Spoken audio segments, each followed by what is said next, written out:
would say that I was more or less in one issue of foreign policy. Mm-hmm. So, War on Terror starts. I'm a Bush guy because I feel like we have to go back over there and we have to take vengeance upon Al-Qaeda for what they did. But then we also need to be more proactive about terrorism because we'd already been attacked in a plane that came in 98. So I'd seen a little bit of that. Supporter of Bush, and then I watched Bush's goal of going after Al-Qaeda get completely and totally morphed into something different, into this nation-building campaign that really took us in the wrong direction. It cost a lot of my friends their lives. Obama promised something different and did not deliver. And essentially, on the foreign policy realm, was just as bad, if not worse, because he opened up an entirely new front in Libya, let ISIS fester, made all kinds of concessions to Iran.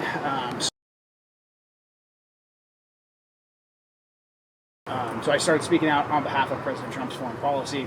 Had an intention to go back and work in a second Trump administration, working in the Trump campaign in 2020. And then the election went the way that it did. I'm sure we'll get into all that. I had serious issues with the amount of discrepancies and outright fraud that there was. And so on the famous day, January 6th, I felt that Jaime Herrera-Beutler was derelict in her duty by voting to certify the election. That doesn't mean that I think that there was some sort of magic button that was going to get flipped and Trump was going to get reinstalled. I just think that it would have been a great time to stop and fully adjudicate it, lay it all out for the American people so that we can keep faith in the basic social contract that we have, that we people choose our elected officials, but then the rest is history from there. Jaime Herrera-Beutler voted to impeach President Trump based on, I think, hearsay, especially now that we've had more time to really piece together the timeline and all that. It was either she overreacted, but then she didn't want to say that she overreacted and she doubled down, or depending on how you look at it, she was trying to grab the spotlight, especially when she volunteered to be the Democrats' star witness in their trial. So that's what led me to this moment, because I felt like, hey, I'm seeing our country get completely and totally taken away from us on every single level, between the way the lockdowns were exploited, the way the election went. It's time for people to start standing up and fighting. So my big issues with Jaime voting to certify the election. Prior to that, though, every time we needed her, like you said, 80-90% of the time she does good Republican votes, and that's pretty easy. You show up, you vote. She's good at being a competent bureaucrat and bringing back federal funds for the district for this project or that. When we need her to stand up for election integrity, we need her to stand up for immigration. She voted against Trump to construct the border wall. She voted with the Democrats to stop the construction. She voted to keep our troops in Syria. She voted for all the wars every single time in lockstep. So her foreign policy credentials and her foreign policy experience, in my eyes, is completely and totally neoconservative. It's along the lines of Liz Cheney, completely and totally wasteful. As Antifa, which is a huge issue here, as Antifa and BLM was rioting and burning and even marching into Vancouver, she said absolutely nothing as an elected official, but then crossed the aisles with the Democrats to prevent Trump from deploying the National Guard in here to help quell some violence. Okay, that is a lot to unpack. Let's go back to the Syria thing, though, because Trump wanted to have a total withdrawal of the troops from Syria, which would have been in violation of the Geneva Convention, which is why the Democrats introduced the bill to prevent that from happening. And it wasn't just a Democratic, I mean, you said Jaime voted with them, but so did 129 Republicans total, voted with the Republicans. So when you talk about the Democratic establishment, at that point, if there's 129 Republicans, the establishment. So you're including those 129. 100%. Okay, absolutely. But some of those 129 Republicans also aligned with you in other ways. Sure. Kevin McCarthy voted along with the Democrats. Kevin McCarthy supported Jaime. I don't think that's true, because Jaime was in the room. Look at the FEC file. When he just gave her $130,000. But Jaime was in the room with Kevin McCarthy on January 6th when he called Donald Trump and asked him to call off the crowd. Right. She was in the room and she has testified to that. And she also voted for the first. She voted against the first impeachment, but voted for the second impeachment because she was asked to do what you're all asked to do as public servants who are elected to office, which is put country before party.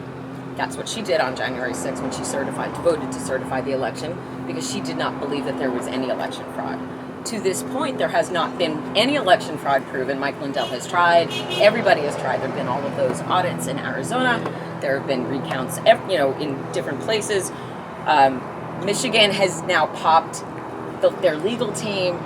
Rudy Giuliani's not allowed to practice law in New York. Sidney Powell's in trouble. Jenna Ellis is in trouble. Lynn Wood is in trouble.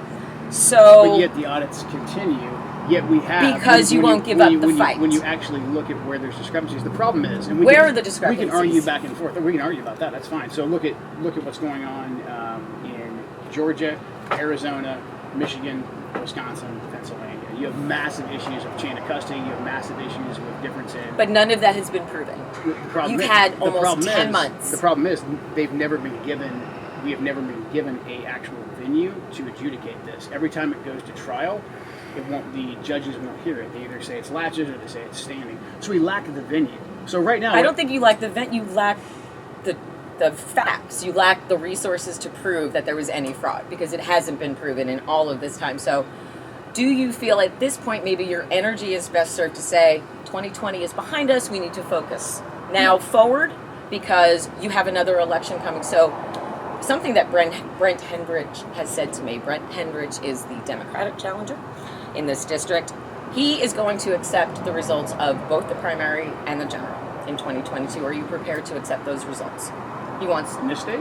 In this state, are you prepared to accept the results of the primary? I'm pushing for full forensic audits in this state and every state right So you're already, before one vote has been cast, you're already going to put in the narrative that it might be if you have mass mail-out votes or mass mail-out ballots and Dominion tabulation machines or any other machine that doesn't have open source code for tabulation, you have a massive potential there for voter fraud. And why was this an issue only when Trump was running and in no other elections prior? We've never had voter fraud proven by mail-in, ever. We've never had any issues prior to 2016, 2020, when Trump was pushing the narrative ahead of time that the election was going to be rigged, so that behind it he could say... Nobody took Trump seriously in 2016. He wasn't supposed to win. Well... But he was saying it was rigged before. He was saying it was rigged all along, and then he was saying even before one vote was cast in 2020 that it would be rigged only if he lost. So if he won, would he have said it was rigged? You have to ask him.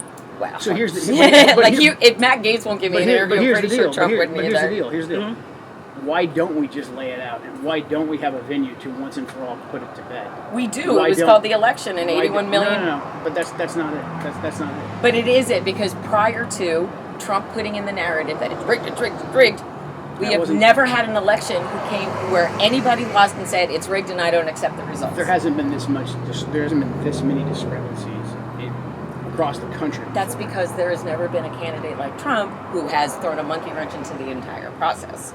Prior to Trump, when I was talking about the informed and respectful political discourse, it existed. Even on Twitter, even on social media, as someone who has been there for a really long time, I can tell you personally from my own experience, in 2012, not one of Mitt Romney's supporters harassed me, trolled me, called me a name, called me a lib-turd, sent me a meme of a frog dressed like a Nazi. That started in 2015 and 2016. To this day, Joe, I get trolled by Trump supporters every single day, all day, who continue to push the big lie of election fraud and everything else because it's a comfortable narrative to stay in. So as far as laying out all the facts, though, if it was the cleanest election ever, why wouldn't we be seeing the facts being brought in our face every day? Why are we fighting? Because once an election is over, we live. Why is there so much fighting going on against the results of the full forensic audits? Because Donald Trump when there's widespread discrepancy. So you have less than a 12,000 margin of victory in Georgia with just the national change of address database alone. Right. We get over that hump in Georgia, and that's just in one county. There's chain of custody issues in all the other ones. We saw 30,000 ballots that have a chain of custody issue in Maricopa County alone. That's not even getting into the other ones. Same issues in Wisconsin with permanently confined status, Pennsylvania consent decree issues, and chain of custody issues. Why don't we just go back and fully adjudicate it all? Why not? Because that's not what we do with the states that you're talking about are the critical battleground states that he had to win, and he didn't. But the margin of error was so small there. It's still it's the same margin of error. It's the same. The margin of victory. I'm sorry. It's the same electoral college votes as he won with in 2016. So, if it's the same numbers he beat Hillary Clinton by a certain amount of electoral college votes. I'm okay if you want to go back to 2016 too. No. I'm just saying. I mean, like, what's the difference? If we say Joe Biden won by a landslide with the same exact numbers that Donald Trump won over Hillary Clinton in 2016 using the same numbers, why isn't it the same? why wouldn't we look at any discrepancies? If there was discrepancies with Trump winning in 2016, we didn't say that. Would that shock the system? We didn't say because that. Because no one thought that Trump was going to win. That's true. And at this point, though, never before in history has anyone spent 10 months right. fighting the results of an election. In 16, Washington State's different because we've always done the mail-out ballots. Right. In 16, you had states voting to how they, in the ways that they had voted for several years before. In 2020, because of COVID, we shotgunned through the massive mail-out, unsolicited ballots. But it was the same amount. People who vote by mail, I've always voted by mail the whole 20 years I've been living here. My vote didn't change, my ballot didn't change, nothing changed. They've never been able to prove fraud through vote by mail. Ever before. They've never been given the venue to do so. They've also never had a candidate fight so hard against the results of an election before. But this is never. Every single candidate in history prior to Donald Trump said, I will accept the results of the election, and did so. Did not walk that back, did not try to fight it, and did not spend the next 10 months of their lives continuing to fight it. Everybody continues to look forward. So let's move on from this and talk about a local issue that is incredibly scary and important. Just last Friday, we saw the Proud Boys cause lockdowns at 3 local Vancouver public schools. There's obviously the huge fight over the mask mandates and the vaccines. Having the Proud Boys take over this issue and insert themselves into the masking debate, the vaccine debate, to have them show up en masse after January 6th to local events here, to roam the streets of Portland with paintball guns and other weapons, assaulting regular citizens. And they're getting more and more emboldened because they think that Donald Trump wants them to act like this. When they are going into our schools with zip ties to tie up principals because they don't agree with putting masks on children. By the way, and the kids are all fine with the masks. It's the parents who are fighting, which I really don't understand because I think we want to protect our children. These are the people who are going to come out and support you. How do you feel about, what do you think about the Proud Boys who are known to be violent? We're just talking about the Proud Boys and Patriot Prayer. These are the people who are showing up for Donald Trump on January 6th. They're showing up for him in Olympia and harassing and putting their hands on a female journalist and knocking her to the ground and spraying her with bear mace. They are really overstepping. There's a way to protest peacefully and within the law, but they're overstepping the law now, and they're taking the law into their own hands, and we're not seeing local law enforcement doing anything to protect the citizens. It's almost like we need a really, really strong law enforcement. So, I don't agree that we need to defund the police. What I think we need to do is retrain the police, re-educate them, and have them learn how to treat everybody with more compassion on a one-on-one. But what I am talking about is the groups, the large groups of Proud Boys, roaming, marauding, threatening, intimidating when kids just want to go to school. Kids just want to go to school and learn. So these are the people that are going to show up for you repeatedly every time that you're in public to intimidate people. So is that the presence you want following you as you campaign? I want peaceful people that are just out there to hear my message and to ask me questions. Pretty much every video I do, it's like this. I take questions from people. By and large, people are usually a supporter, so it's more softball questions. Yeah, I don't play softball. Yeah, no. But I mean, I like taking interviews from pretty much whoever. Good. So, I mean, I don't want anybody at my events that's going to act violent in any kind of way. So that's easy. Okay. So today at your rally, if you see a presence like that and you see them acting aggressively, are you going to say anything? Are you going to ask them to stand down? Are you going to ask them to be respectful and supportive and let them know that violence is not the way? Yeah, of course. All right. Do you think that's going to do anything? Yeah. Really? I mean, I think some of them will listen. I mean, if they're at my rally, like, I'm not going to go run around and follow any place that there's like the Proud Boys. No, I know that, but like. But if they're at my rally, then yeah, of course. One of the things that we're seeing now is there's the group mentality, the group think, but now you're kind of losing it. I mean, over the vaccines and the mask mandates, Donald Trump at his Alabama rally encouraged everyone there to get vaccinated. Trump definitely and they booed him. Right. What happens when you start losing that? If your crowd supports Trump. I was under the impression that what he said was That was it. That was the word. Donald Trump says, I'm vaccinated, get vaccinated, and the crowd boos him. Yeah. What does that tell you about losing your base? Well, that says there's an erosion of public trust. I mean, I what know, happens if they're not trusting him anymore? I know folks that work with the vaccines. I know folks that worked on Operation Warp Speed, and that was done to give people the option of the vaccine so we could get back to normal as soon as possible. There was never supposed to be any kind of government compulsion. And I think the fact that we've caught the government lying in so many different things about COVID. What do you think they've lied about as far as COVID goes? The origins of COVID, for one. I mean, it was illegal almost. It was bad form about a year ago. You could be banned from social media for saying, like, the Chinese Communist Party sent this from the lab. Right? I mean, it's because that's not really. But now we can say, like, oh, the lab leak. Okay, you can say there was an accident that it. And the other thing is, I think focusing on how it began is a distraction from how we're dealing with it now. Well, except for when we have people that know what the origins were because they were providing NIH funds.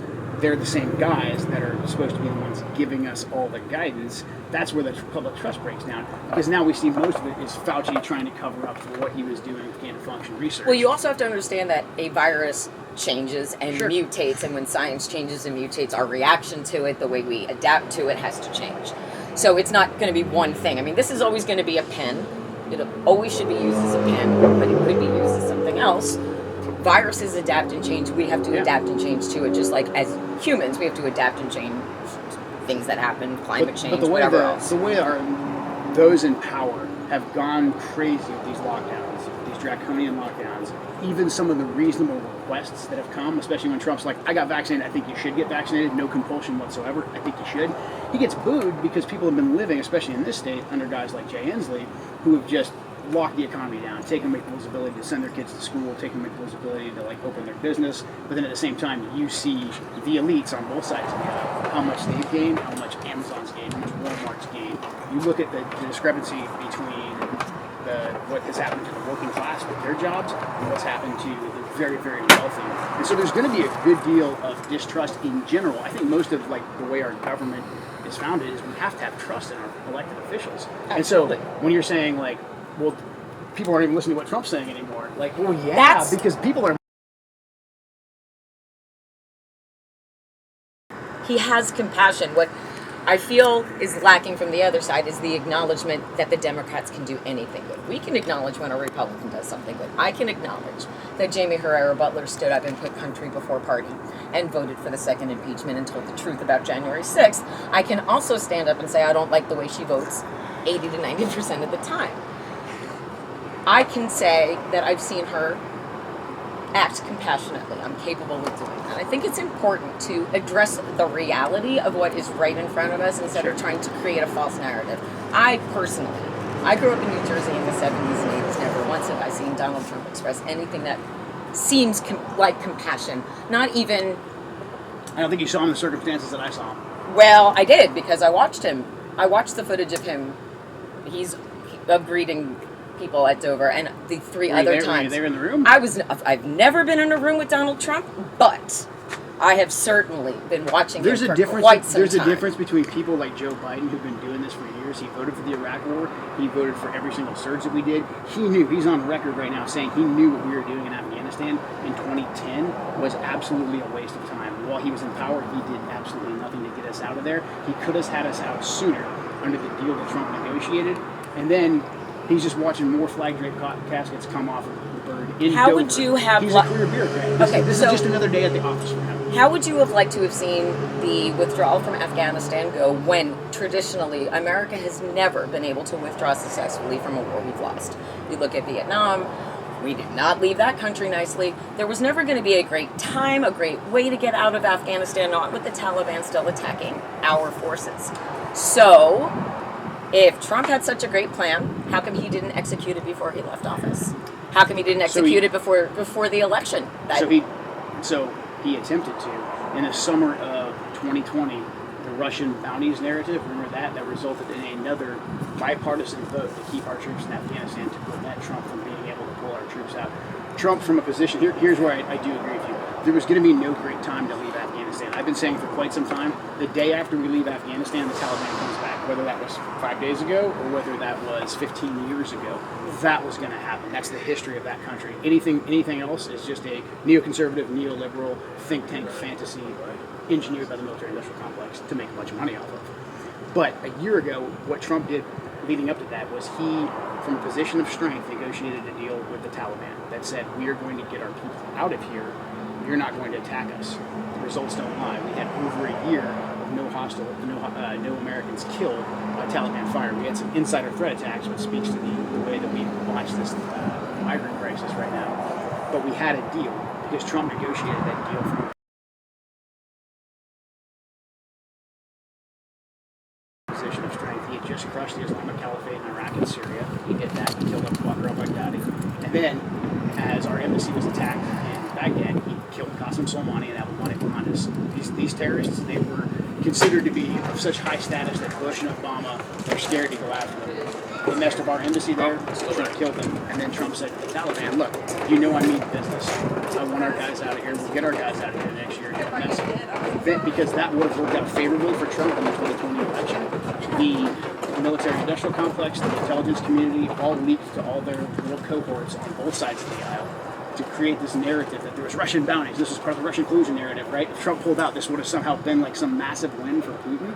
So our troops remained there, right? It's absurd.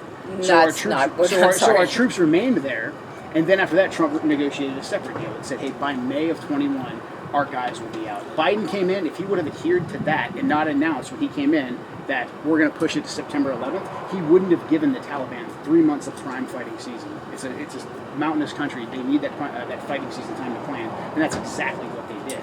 But also Trump negotiated the release of 5,000 Taliban prisoners, one of whom is now the president of Afghanistan. So how is that okay? Yeah, at the end of the war, you negotiate prisoner deals. That's what you do. That's 5,000 Taliban terrorist prisoners were freed, though. That's 5,000 of them. If that would have gotten all of our guys out safely, you free those 5,000. What's in Afghanistan that matters? We can bomb it at will, and it doesn't matter then.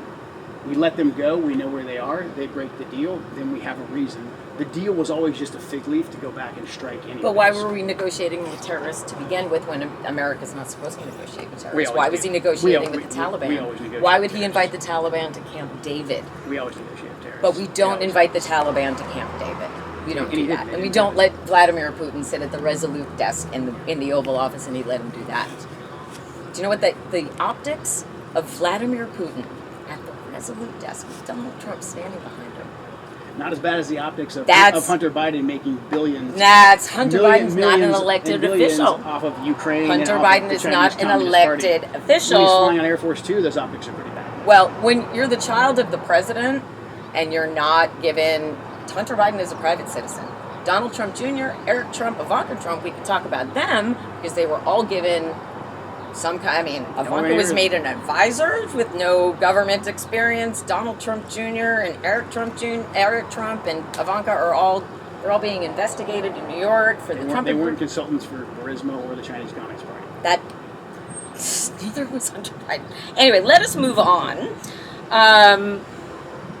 One of the things that I have discovered in researching you is that occasionally, I'm not saying all the time, occasionally you'll dip into the QAnon conspiracy stuff.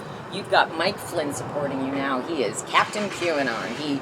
We have him on video reciting the QAnon pledge instead of the Pledge of Allegiance to the United States. One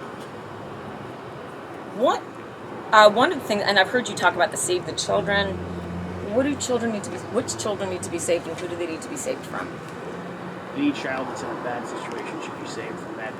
You gotta be more specific. Okay. What do you mean? Because I've heard you talk about that QAnon has this whole Save the Children thing.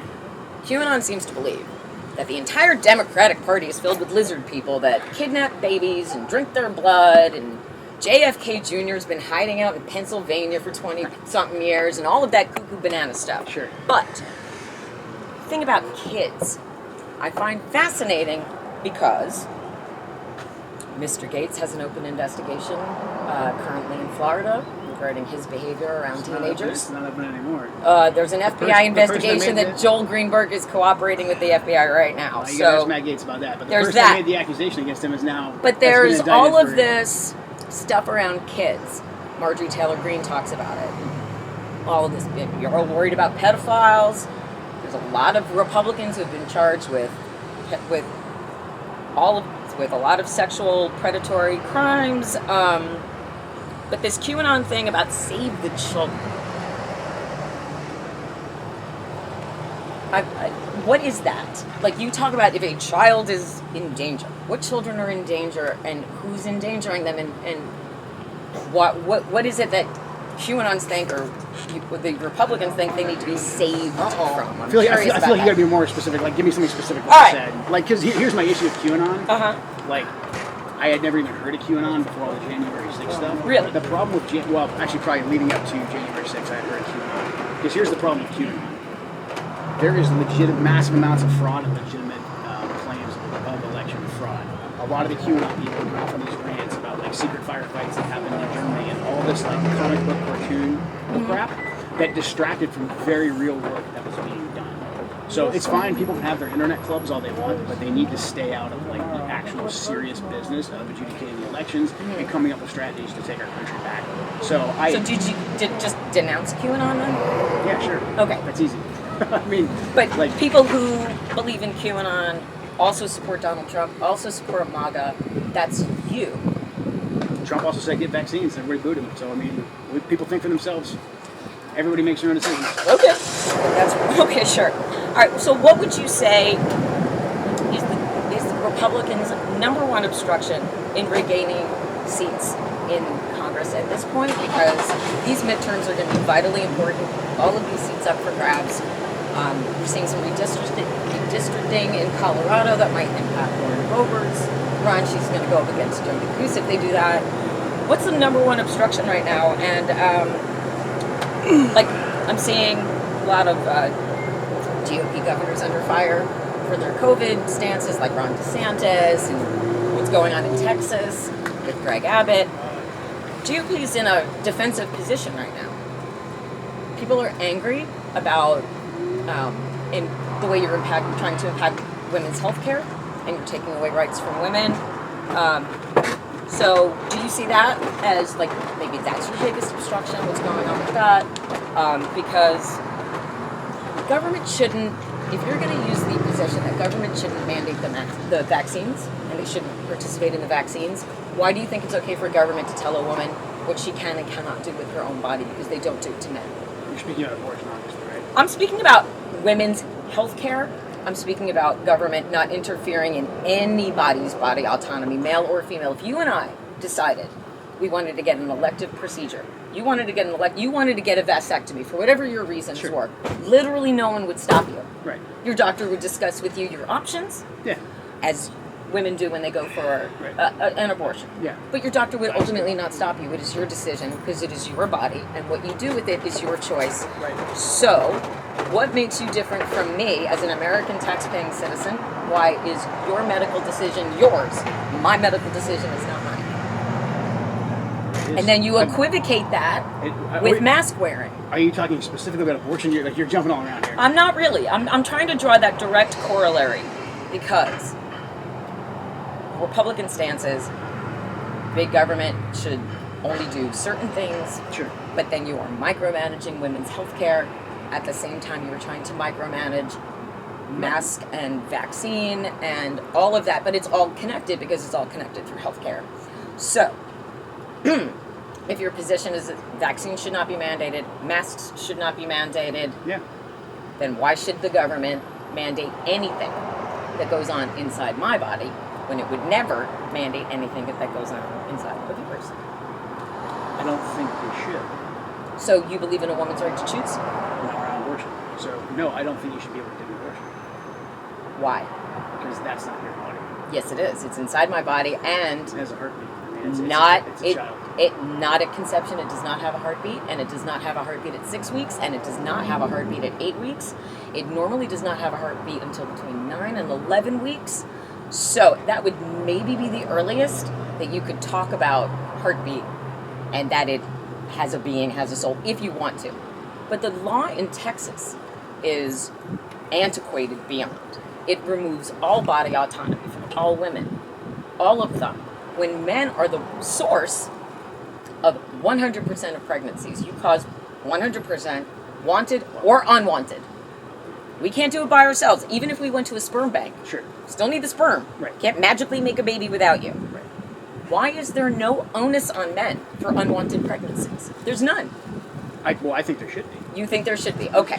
Yeah. So if there is an You shouldn't be able to abandon your kid. I don't think. No one's talking about abandoning a a child. You shouldn't be able to kill a kid. You shouldn't be able to walk away It's from a not kid. a kid yet. It's a clump of cells. It's a clump of cells See, inside your body. I just disagree. There's no heartbeat at conception. It's not a child yet. It is a clump of cells that, if left alone, will become one. Yeah. If left alone. If that's what you want.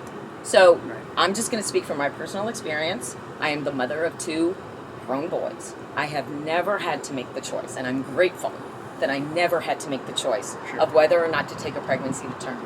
I'm very lucky that I've never had to make that choice, and I'm grateful. But I'm also grateful that I could have made that choice safely and legally if I had to. That is all women are asking for, to have the autonomy to make all of their own decisions regarding what goes on inside of their bodies as well as what goes on outside of their bodies, which is what men have enjoyed forever. That's equality. That's true equality. We don't get that from the Republican Party. So government only became interested in that when it combined with conservative, the rise of the evangelicals having influence over the Republican Party. So, if you can say that you believe masks are a choice and vaccines are a choice, where does the line? Why do you get to draw the line over where medical decisions are made? Because it involves a life. And that's where it's But at. the mother's life. You can do whatever you want. A woman's life. Up until it's life. I mean, it's a kid. Like, I'm sorry. But it's I not think your we just- I think we decision just to decide fundamentally- when that is. It's not your decision, and it's not the government's decision. not It's a the mo- woman's decision it's with not her the mother- doctor. It's not the mother's decision. It is, though, because it's It's happening definitely inside her it's body. definitely not the doctor's decision either. It is. Until we come up with the technology to poll the unborn to see if they want the chance to live or not. But there's no consent there. There's no So- choice. but it's really so easy. This idea that we can just take the kid's life and that's the woman's choice, that just doesn't make any sense. But it's not a child's life yet. Yes, it is. No, it's like not when it is a clump of cells that has not. If it is not viable to live outside of the womb, But then you could say that we can kill up to like 6, 7. I mean, no, we're not talking about killing. We were then- talking yes, about. no, that's what it is. That's No, we're not. We're not talking about that. When people talk about the what is the born alive thing? Nobody is murdering a baby born alive. Nobody is doing But that. the baby can't survive on its own, so why can't you kill it? Okay, there's a difference between getting an abortion and a baby who has come out of a woman's body, right? We understand that there's No, two because different it's the things. same thing. It's not the same It's the same thing. It's not the same thing because there are different rules. I'm holding a baby. If I'm holding a baby, Who made the rules and what say did the baby have? because Or the clump of cells? a clump of cells cannot live viably by itself. Right. Cancer cells can't live by themselves outside the body. No cells can live by themselves outside the body But unless ce- they are but the cell- cultivated. the cells that make human life, though, are unique. They are, but they also aren't considered a human life until there is a viable heartbeat and it can survive outside of the womb. These are Texas law is heartbeat law, isn't it? which is so wrong because so many women don't even know they're pregnant by 6 weeks. They don't. I didn't. When I was pregnant with my first child, I had no idea until about 8-ish weeks. You have to skip at least 2 periods before you're even aware. Right. So Texas removes that because if a woman doesn't even know she's pregnant, then she gets penalized for something she didn't know about, and somebody else can turn her in and get $10,000 for it. That people can bounty hunt women is wrong. I agree with you on that. Okay. On the bounty part. The bounty part is wrong. We don't need to make it punitive. So that you would want removed. We just need to make abortions like we don't need abortion on demand. I disagree with you. We that also it's don't a need woman- government I deciding disagree. when abortion is and is not okay. We need government protecting all life. No, we don't. Period. No, we don't. So, What but, we- but why does someone get to decide who lives and who dies? They don't. That Choice. Isn't that what choice is? Then you support pro-choice. Then you are pro-choice for everything. You can't be pro-choice about one part of medicine and not pro-choice about another part of medicine. When it comes to life. It's all medicine, but all medicine I'm is pro-choice life. when it comes to vaccines and masks too. But that's all part of life. It's all science. So And how does one part? I think the kid should get the option to live. There's no choice in the pro-choice. In the pro-choice, when you're talking about abortion, choice is just a very misleading word because the child has no choice. It's not about the child. It's about the mother's health and about the mother's life. Sure, health is a different story. If there's like, hey, the mom might die, or we do the abortion, that's completely different. So That's you're a okay medical with procedure. that. So what's interesting to me is how it can be micromanaged and pulled apart and broken down into semantics and the minutia of it. What it comes down to is that the government is trying to control women, period. And there is no similar law anywhere in any state in history that has done anything similar to men when men cause 100% of pregnancies, wanted or unwanted. No one regulates, no one demands vasectomies to be reversed when you're ready to reproduce. So if there is ever going to be true equality in this country, women and men must be governed in the exact same way in every single state and in every single county, or else we don't have true equality in this country. And this country was founded that all are created equal. Right. So why are more equal than others? There's that disparity. I don't see how it takes away that equality. You don't. You are good, but what you do when you tell a woman because how the flip side of that, what if the man wants to have the child, the woman's able to terminate the child? Now you're saying the guy doesn't have a choice in that either. That's their personal discussion. That's not for the government to decide. So both the man and the woman at some point in this have been deprived of some form of choice. No, that's called and the baby ultimately has been deprived of any choice whatsoever. But it's not a baby yet. And Texas, it's a heartbeat. Again, Texas is antiquated because, again, most women don't know they're pregnant at 6 weeks, and it is incredibly rare for a heartbeat to be detected as early as 6 weeks. It's rare, rare, rare. So if Texas wanted to do this, 6 weeks is extreme. It's extreme. And when abortion is allowed up to a certain amount of weeks without any kind of detriment to the mother's health or the fetus, why do you think Texas was being that restrictive when it's clear?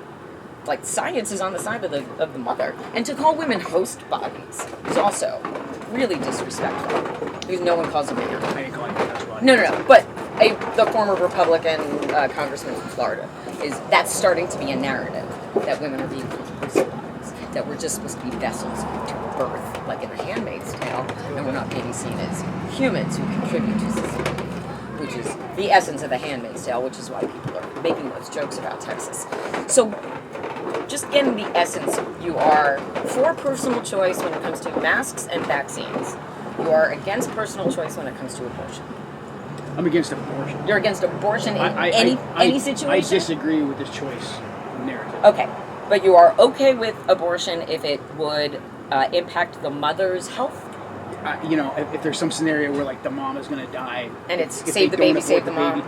Yeah, because that's not being done at an abortion clinic. That's being done by an MD who's using it as a medical procedure to preserve that life. And then it's on the consenting adult. Then it's on the mom. It's on the partner and the doctor to make the best decision. It's not a form of birth control at that point. So you think that people use abortion as a form of birth control? Yeah, they do. That's not every. I'm not saying that's every single. So fair enough, because a lot of people might see it that way. Accidental pregnancies, sure. Do you agree that maybe the best thing to do to prevent abortion is to have better sex education in schools? Because if you inform, you take away a lot of the nebulous stuff around it, and you're just straightforward, and you teach children from a very early age to respect their bodies and respect other people's bodies. And that's what I got in the 90s. Yeah. So don't you think that maybe public sex education from an early age? The problem is to remove stigma. The problem is public sex ed has gone completely and totally off the rails. The stuff that's being taught nowadays is way different than what I got in the early 90s. What do you think is being taught now? What I got. If you look at the Planned Parenthood sex ed curriculum, there's very little about it in it that's like, hey, this is how you could accidentally get someone pregnant if people are exploring and kids do. There's very little of that, and there's a ton about the transgender narrative and gender dysphoria and all that type of stuff.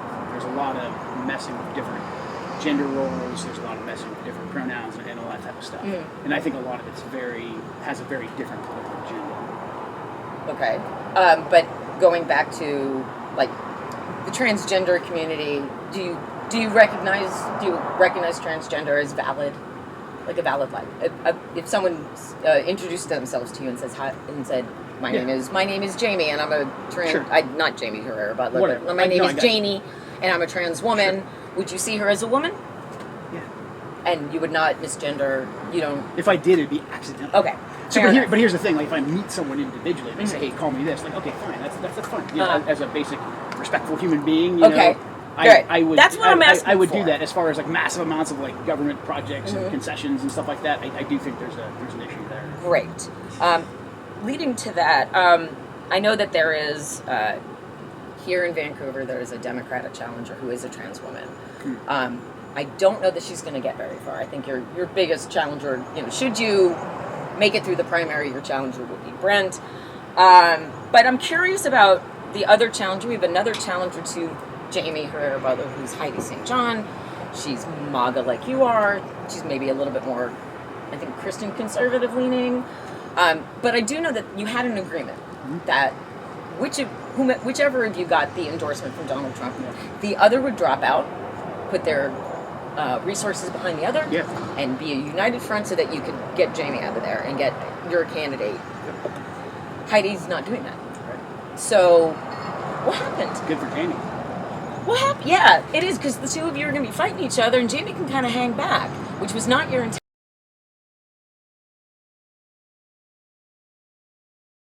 And then like Will be wild. How many different rallies has Trump held, and how many of them resulted in violence up to that day? Well, he never invited anybody to overturn an election before. That was unique to that day. That day where Ted Cruz stood up and riled everybody up, Mo Brooks, Paul, everyone's riling everybody up to go fight, win. It's the same kind of violence we're seeing here. It's just the larger numbers of violence. They had matching T-shirts because it was Civil War with the date. It's not cool. But how many? Not cool. It's like how many of them were armed, and like where's the actual? Most of them. No, but no one's been charged. No one's been charged with carrying a Jacob firearm. Chansley was charged and with. Is he the bear spray guy in the backpack? He's not the bear spray guy. He's the QAnon shaman. Oh, that guy. That guy. The footage of him. Those are the people. The footage of him is the Capitol Police walking him into the chamber and saying, "Hey, man, go easy." Nah, he's also howling. He also just got charged. He's acting like a lunatic. Tell me why it's okay for these people to act this way. Why is it okay for them to act like that? Like, these are your people. If they acted violently, they did. Then they should be. Then the ones that acted violently, I'm fine with charging. Okay, great. Yeah. I love that. Thank you so much. Can you say the same thing about Antifa and BLM burning down cities? No, I can't, because the meaning of Antifa is anti-fascism. Because they have a clever name? No, That's it's the not. reason why they can burn down cities? It's not clever.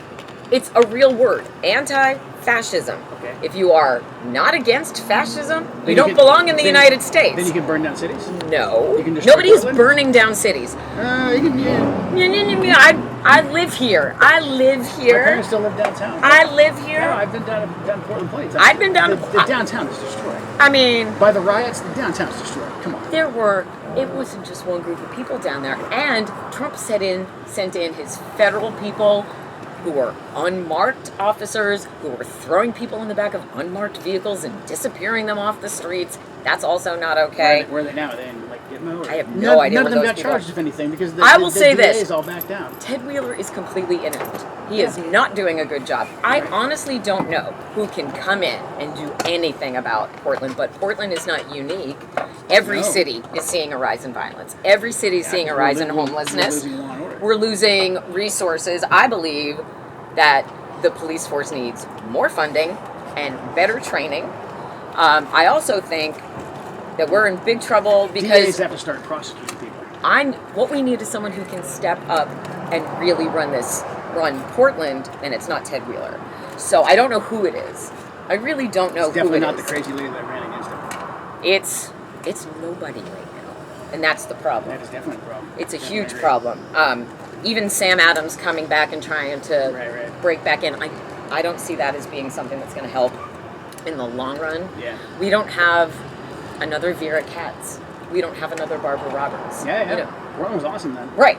So, Vera, Barbara, won't come back. They probably wouldn't touch it. It's frustrating when there's not one answer and there's not one easy solution. But what I appreciate is respectful discourse, even if we don't believe the same thing. Absolutely. I'm grateful that we can still sit down and do this. And it gives me hope that other people can do this. I hope so too. I really do. If I can grab Matt later in the day, great. If I can't, I'll try, I'll do my best. But I'm going to be around. Okay, I'm going to cool. I'm going to swing by the fundraiser. We're going to swing by the rally. I'm from Eastern Washington. I'm just here to view what's going on for my side of the mountains. We're all interested in what's going on over here. Yeah. And as a veteran, you're also Yeah, like. and thank you for your service. Thanks, man. Thank you. So, but we, because I live here and I vote here, and so what happens here really, really matters to me. So, I'm glad that I think this is a really productive conversation. So Great. Next time we should talk like economics and crossover issues, because I think the populist right and left have a heck of a lot more in common than they do apart. I think there's a lot of hot button like MAGA issues where people are just like, oh, it's polarized because Well, he's such a divisive person. Fair, yeah, absolutely. And deliberately so. I mean, he was looking to sow chaos, and he did. Could say the same thing about going back Obama and a lot of the rhetoric. I don't know that Obama's intention was to keep everybody churned up emotionally on the daily, and that seemed to be Trump loves to do that. He likes to manipulate people, and the thing that we've seen with him historically, and just keep this in the back of your mind. Every time he endorses a candidate, we tank. Recently, I think you have a better shot than Heidi does, but. You face a big challenge with Jaime, so I'm going to be really, really interested to see what happens over the next couple of months, especially with these endorsements that you're getting. All righty, well, thank you. Can I ask you a question? Sure. Real quick? Yeah. What's your position on renewable energy? On renewable energy, I fully support it. Yeah, absolutely. Especially if we make it here in the U.S., like 100% full support. I wouldn't. Great jobs in renewable.